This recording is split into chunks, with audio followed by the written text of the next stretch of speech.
আসসালামু আলাইকুম। পুলিশ যদি আপনাকে কখনো গ্রেফতার করে তাহলে আইনগত কি কি সুযোগ সুবিধা পাওয়ার অধিকার আপনার রয়েছে সেগুলো সম্পর্কে আজকে আলোচনা করব। প্রথম কথা হচ্ছে পুলিশ কিন্তু খেয়াল খুশি মতো কাউকে গ্রেফতার করতে পারে না।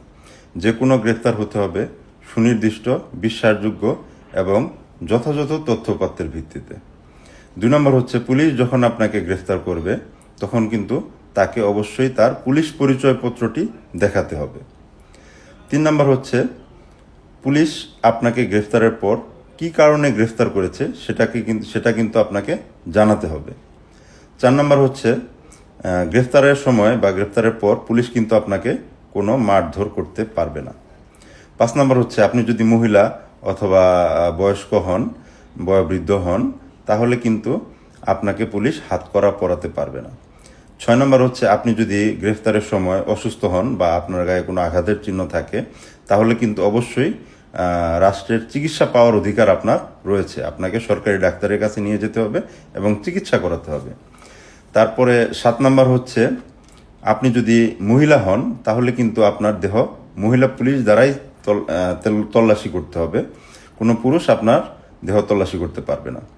8 নম্বর হচ্ছে আপনি আপনার দেহ তল্লাশি করার পর যে সমস্ত জিনিস পাওয়া যাবে সেগুলো কিন্তু পুলিশ নিজের হেফাজতে নিতে পারবে না, এগুলো রাষ্ট্রীয় হেফাজতে নিতে হবে এবং এগুলোর একটি রিসিপ্ট আপনাকে দিতে হবে যাতে পরবর্তীতে আপনি সেই জিনিসগুলো দাবি করে নিতে পারেন। তারপর 9 নম্বর হচ্ছে জোর জবরদস্তি করে আপনার স্বীকারোক্তি আদায় করা যাবে না। পুলিশ গ্রেফতার করার পর কোনোভাবেই আপনাকে জোর জবরদস্তি করে কোনো স্বীকারোক্তি আদায় করতে পারবে না।